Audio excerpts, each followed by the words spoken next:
Sometimes a simple refresh is all you need. All right, I'm gonna get this set up. So like I said, yep, you guys know me by now.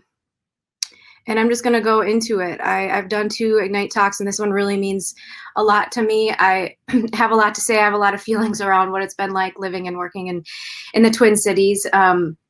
And really just thank you so much to the other moms on this call and everyone on this call, just giving me energy and being my community when it's been so hard in the past to find that. So, whew, I'll tear up already. That's great. Let me just get my hands done. Okay, good to go. All right, so I'm going to set up my talk, Activism at Work, by sharing a little bit about where I live and work. I was very proud to move to the Twin Cities from Wisconsin, but we have a lot of work to do. It turns out that racism and anti-blackness is actually built into the real estate market here. Yeah, and no joke, these are real lines of text from contracts here in the Twin Cities in the real estate market. And, you know, the same parents that take their kids to the George Floyd mural are the same ones telling me to move out of the city where the schools are better. Minnesota nice, that's what people here love to call themselves, but it's really just passive aggressive. We are passive in our commitment to Black and brown lives, and we're aggressive in our pursuit of looking the part. See, Minneapolis is the 3rd gentrifying city in the nation, but we love to brag about how great we are at raising money and being the startup capital of the North. And yeah, what a great place to be a woman entrepreneur, they say. Our brands tend to center themselves and put cute, clever band-aids on big systematic issues. We've seen this all summer, right?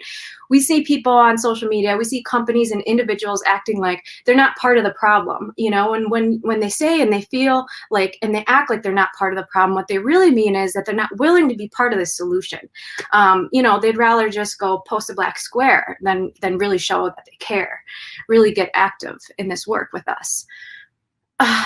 But you are part of the problem, but you're part of the solution too, and you should feel really good about that. There's power in that, and you should feel good about using that privilege to get us to a better place collectively.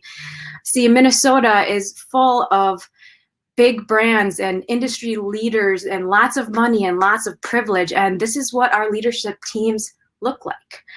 This is why a lot of us have hated our jobs, struggled going from contract to contract, decided to leave corporate altogether. You look at the Venn diagram, you look at these pictures, we know what our issues are. So it's become very clear this year, of course, again, that it's up to us to really stand up at the levels we are at, in the places that we are. And we go to work 40 hours a week. And I want you to bring activism to work. I want you to look at this picture. It's so great to see how the white coats came together. How can you, no matter what industry you're in, no matter what kind of team you have, what kind of product services you make, how can you come together? How can we be more like a Colin Kaepernick? At first, he protested by kneeling, but then he took direct action. He left his NFL career behind. He's making huge impact in people's lives by taking direct action, moving from political protest to direct action. So I see that you're posting on social media all the time, but are you emailing your coworkers? Are you posting on your, internal intranet sites? Are you, engaging with people at work? We need more of this at work. We need you to be the one to speak on it at work. I want you to host a workshop. Anybody can do this. You don't have to be a designer. You can be at any level. Don't even ask permission. 2021, I want you to host a workshop. I want you to think about how your team can show up. And you can't understand the solutions you'll bring if you can't understand how you're part of the problem. So as a team, you're really going to need to poke holes in your products and your processes and your services and ask yourselves, how are you upholding white supremacy? How might we be contributing to racism? You need to make it a habit to check yourself as a team, like get creative, make some dice or have a game, whatever you need to do to hold yourselves accountable to ask yourselves, are we harming whole communities? Are we designing with these people in mind that we historically have left out? We call ourselves design thinkers and innovators, and we're so proud that we're in tech and we have all these great brands here. So your office wall should be filled. You should have tons of ideas and solutions and Post-its everywhere because you're posting on social media, right? So you totally care.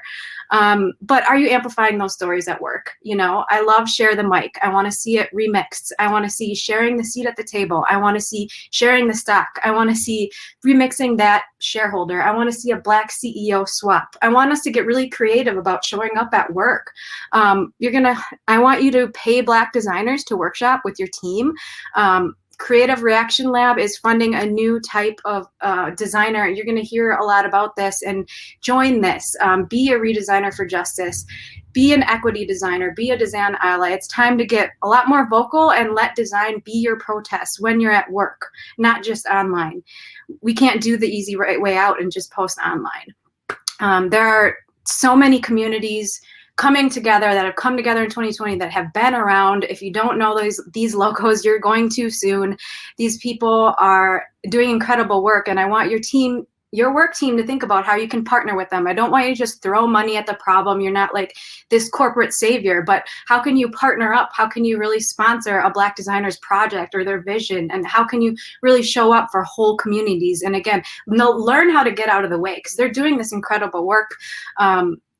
So I challenge you, ignite true action at work, because being politically woke on social media is not activism.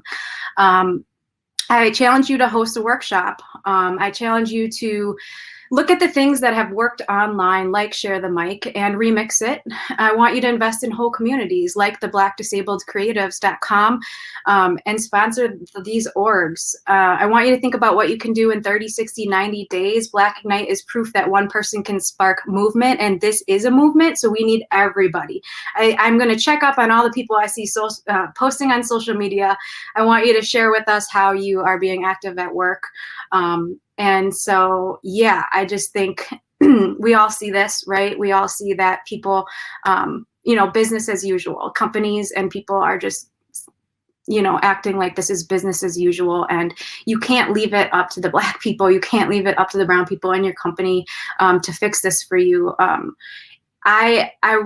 I'm going to go a little long here, but I will say, like, all these incredible speakers here today and all the people part of Black Ignite, like, we'll host a workshop with you. If you don't know what your problem is inside your corporation and your services and products, pay us. I'll take everyone with us. I'm sure everyone would be happy to be paid to help you figure out how you can take more action as a work team in the corporate space. So I'm most active on Instagram and LinkedIn. And of course, you can hit us up on blackignite.com and black.ignite on Instagram.